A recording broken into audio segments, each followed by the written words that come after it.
Welcome back. ఈ రోజుల్లో పిల్లలకు అతిపెద్ద గండం ఇంటర్. ఆ రెండేళ్ల గండాన్ని దాటెళ్లడమే జీవితం అన్నట్లుగా మారిపోయింది వ్యవస్థ. ఆ రెండేళ్లు కష్టపడి మంచి ర్యాంకు కొడితే చాలు అన్న భ్రమలో ఉన్నారు పేరెంట్స్. ఎంసెట్ లో ర్యాంక్ ఒక్కటే జీవితం అన్న భ్రమలో తమ పిల్లల్ని పొత్తిళ్లలోకి నెడుతున్నారు. ఆ ఒత్తిడి భరించలేని ఆ లేత మనసులు ఆత్మహత్యలకు పాల్పడుతున్నాయి. మరి ఈ తప్పెవరిది? ఎంసెట్ మన దేశంలో కీలకమైన వృత్తి విద్యా కోర్సుల్లోకి ప్రవేశం కల్పించే కోర్సు. తొలినాళ్లలో అంతంత మాత్రంగానే ఉన్న ఈ కోర్సు కాలక్రమంలో పిచ్చిగా మారిపోయింది. ఐటీ రంగం వేళ్లూనుకున్నాక అది పీక్స్ కి వెళ్లిపోయింది. ఇప్పుడు పేరెంట్స్ కి ఒకటే టార్గెట్, తమ బిడ్డ ఎంసెట్ లో 1000 లోపు ర్యాంకు కొట్టాలి. ఇందుకోసం తాము ఏమైనా చేస్తారు, తమ పిల్లల్ని కూడా ఏమైనా చేసేస్తారు.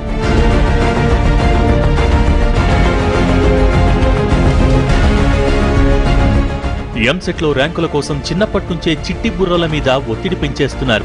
ఎల్కేజీ నుంచే ఫౌండేషన్ కోర్సుల పేరుతో ఎక్కడా లేని సిలబస్ నేర్పించేస్తున్నారు.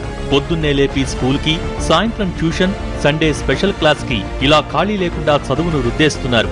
ప్రకృతితో పాటు ఎదగాల్సిన పసి మనసుల్లో ఎంసెట్ అన్న ఒక్క టార్గెట్ ను నింపేసి వాళ్లకు వేరే ప్రపంచమే లేకుండా చేస్తున్నారు. ఈ ఎంసెట్ పిచ్చి పిల్లల మెదళ్ల కుదుళ్లలో బలంగా నాటేస్తున్నారు. ఎంతలా అంటే ఎంసెట్ ర్యాంకు కొట్టకపోతే జీవితమే వృధా అనేంతగా వారిని ప్రభావితం చేస్తున్నారు.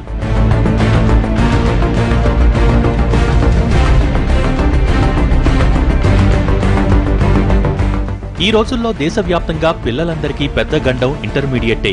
ఆ రెండేళ్లు వారి మీద ఉండే ఒత్తిడి అంతా ఇంతా కాదు. వారి సామర్థ్యాలను పట్టించుకోరు, వారి శక్తియుక్తులు అంచనా వేయరు. అందరికీ ఒకటే టార్గెట్, కాలేజ్ ఫస్ట్ రావటం, 95% దాటి మార్కులు తెచ్చుకోవటం, ఎంట్రన్స్ టెస్ట్ లో 1000కి లోపు ర్యాంకులు తెచ్చుకోవటం. ఇదే జీవితమన్నట్టుగా వారిని మార్చేస్తున్నారు. ఏటా దేశవ్యాప్తంగా కొన్ని కోట్ల మంది విద్యార్థులు ఈ పుస్తకాల ఒత్తిళ్ల మధ్య నలిగిపోతున్నారు. 2 తెలుగు రాష్ట్రాల్లోనూ ఎంసెట్ పిచ్చి ఏ రేంజ్కి వెళ్ళిందంటే ఎంసెట్ లో ర్యాంకు కొట్టకపోవటం కాదు, అంతకుముందు కాలేజీ సెమిస్టర్లలో మంచి మార్కులు తెచ్చుకోకపోయినా పిల్లల్ని చావబాతున్నారు. వేరే కెరీర్లలో మా పిల్లల ఫ్యూచర్ ఏమైపోతుందో, ఇంజనీరింగ్ అయితే, మెడిసిన్ అయితే దీనికి ఖచ్చితంగా ఆపర్చునిటీస్ ఉంటాయి, పెద్ద పొజిషన్స్లోకి వస్తారు. ఇది ఒక కన్వెన్షనల్గా వాళ్ళ చుట్టూ చూస్తూ అనుకుంటున్నారు. కానీ పిల్లల స్కిల్ సెట్ అన్నది ఇంపార్టెంట్. నువ్వు మెడిసిన్ సరిగా ఏమంటారు, మ్యాథమెటిక్స్ సరిగ్గా చేయలేవు, నువ్వు బైపీసీ తీసుకో, నువ్వు డాక్టర్నే తీసుకోవాలి, it is my dream that నిన్ను డాక్టర్ చేయాలనుకున్నాను. ఇలా పేరెంటల్ ఎక్స్పెక్టేషన్స్, అన్రియలిస్టిక్ ఎక్స్పెక్టేషన్స్ కావచ్చు, లేదా హై ఎక్స్పెక్టేషన్స్ కావచ్చు, లేదా పిల్లల ప్రిపేర్డ్నెస్ లేకపోవడం కావచ్చు, అవగాహన లోపం కావచ్చు. చదువంటే ప్రపంచాన్ని, జీవితాన్ని పరిచయం చేయటం. కానీ చాలా మంది పేరెంట్స్ కి అది ఎంసెట్ ర్యాంకు కొట్టడం మాత్రమే అన్న అపోహలో బతికేస్తున్నారు.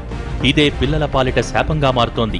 తమకు ఎంసెట్ లో ర్యాంకు రాకపోతే చాలా మంది టీనేజర్లు ఆత్మహత్యలకు పాల్పడుతున్నారు. కాలంతో పాటు కాంపిటీషన్ పెరిగినట్టే ఏళ్లతో పాటు ఇలా చదవలేక రాలిపోతున్న పసిమొగ్గల సంఖ్య కూడా పెరుగుతూ వస్తోంది. నేషనల్ క్రైమ్ బ్యూరో లెక్కల ప్రకారం 2006లో చదువు ఒత్తిడి తట్టుకోలేక ఆత్మహత్య చేసుకుంటున్న టీనేజర్ల సంఖ్య 5887గా ఉంది. ఈ 10 ఏళ్లలో ఇది కాస్త దాదాపుగా రెట్టింపైంది.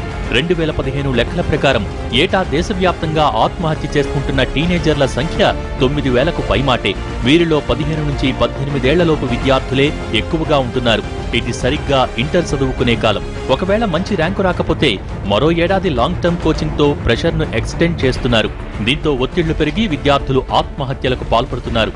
ఇంజనీరింగ్, మెడిసిన్ ఈ 2 మాత్రమే చదువులన్న భ్రమలో బతుకుతున్న పేరెంట్స్ పక్కవారిని, ప్రపంచాన్ని చూసి తమ పిల్లల్ని కూడా అదే రొంపిలోకి దించేస్తున్నారు. ఆ చిట్టి బుర్రలపై టన్నుల కొద్దీ ఒత్తిడి పెంచేస్తున్నారు. ఏటా 10 లక్షలకు పైగా విద్యార్థులు ఎంసెట్ రాస్తున్నా అందులో 1000 లోపు ర్యాంకులు వచ్చేది 1000 మందికే. ఆపై వచ్చే ర్యాంకులు వేస్ట్ అన్నట్టు బిల్డప్పిస్తున్నారు. ఇలా పేరెంట్స్ పిచ్చిని, ఎంసెట్ క్రేజ్ ను క్యాష్ చేసుకోవటానికి కోచింగ్ సెంటర్లు భారీ దందాలకు దిగుతున్నాయి. విద్యారంగం అంతా చేస్తున్న పని కాదు ఇది. బ్రోకర్స్ తయారయ్యారు, మధ్యవర్తులతో కొంతమంది బ్రోకర్స్ తయారయ్యారు. సులభ మార్గం వల్ల సంపాదన అనేది ఈ వ్యవస్థ యొక్క లక్షణం.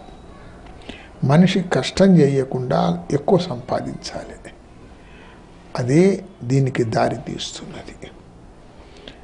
కాబట్టి మనం ప్రభుత్వ వ్యవస్థ చెడిపోవడానికి ఇది నిదర్శనం. లక్షల్లో ఫీజులు తీసుకుని పిల్లల్ని రోజుకి 16 నుంచి 18 గంటలు పుస్తకాలు క్లాసుల మధ్య నలిపేస్తున్నాయి. హాస్టల్స్ లో, కోచింగ్ సెంటర్స్ లో ఈ నరకాన్ని భరించలేక కూడా చాలా మంది పిల్లలు ఆత్మహత్యలకు పాల్పడుతున్నారు. సాధారణంగా ఈజీగా కనిపించే ప్రొఫెషన్స్ ఇవి. కాబట్టి చాలామంది పేరెంట్స్ చిన్నప్పటి నుంచే ఇప్పుడు 5వ తరగతి 3వ తరగతి ఫస్ట్ క్లాస్ నుంచే ఐఐటి ఏమంటారు ఫౌండేషన్ కోర్సులని, ఈ కోర్సులని, ఆ కోర్సులని పిల్లల్ని అంత చిన్న ఏజ్ నుంచే వాళ్ళని చావు కొట్టేస్తున్నారు. అయ్యేసరికి కూడా వాళ్ళు నిజంగా కంపీట్ చేయాల్సిన ఏజ్ వచ్చేసరికి స్ట్రెస్డ్ అవుట్ అయిపోవడము, ఇంకా అది కొందరికి ఇంట్రెస్ట్ ఉండొచ్చు, ఉండకపోవచ్చు. కాబట్టి పిల్లలంతా నువ్వు అన్నట్టుగా సూయిసైడల్ టెండెన్సీస్కి వీటన్నిటికీ వెళ్ళిపోవడము, పిల్లలు దాన్ని పర్ఫామ్ చేయలేకపోవడము, ఇవన్నీ కూడా జరుగుతూ ఉన్నాయి. ఇలా తమ పిల్లలు చదువు ఒత్తిడి భరించలేక చచ్చిపోతే వారి శవాలతో మెడిసిన్ చదివిస్తారా? పిల్లల భవిష్యత్తు పేరుతో కన్నవాళ్లే వారి గొంతు కోస్తారా? ఎంసెట్ ఒక్కటే జీవితం కాదన్న వాస్తవాన్ని తల్లిదండ్రులు ఎప్పుడు గుర్తిస్తారు? ఎంసెట్ ర్యాంక్ రాకపోతే జీవితం వేస్ట్ అన్న భ్రమల నుంచి వాళ్ళెప్పుడు బయటకొస్తారో తెలియటం లేదు. పిల్లలకు మంచి భవిష్యత్తు అందించడం కోసం తల్లిదండ్రులు కష్టపడటం మంచిదే, కానీ పేరెంట్సే వారికి అడ్డదారుల్లో అడుగులేయటం నేర్పించడం మాత్రం క్షమించరాని నేరం. తాజా ఘటనలో పేపర్ లీక్ జరిగి ఉంటే అది ముమ్మాటికి తల్లిదండ్రుల తప్పిదమే. వారి పిచ్చి తమ పిల్లలకు మంచి ర్యాంకులు రావాలన్న అత్యాశే ఇలాంటి దారుణాలకు కారణమవుతోంది. ఇలాంటి తప్పులు ప్రతిభగల విద్యార్థులకు అన్యాయం చేస్తున్నాయి. ఇలా ఎంసెట్లో మంచి ర్యాంకులు రాలేదని ఎవరైనా ప్రతిభగల విద్యార్థి ఆత్మహత్య చేసుకుంటే దానికి అత్యాశ గల ఇలాంటి పేరెంట్సే కారణమవుతారు. మొత్తంగా 2 ఏళ్ల ఇంటర్ చదువు అన్నది పిల్లల పాలిట పెనుశాపంగా మారింది. ఇది వాళ్ళ స్టోరీ బోర్డ్. మరో అంశంతో మళ్ళీ కలుద్దాం.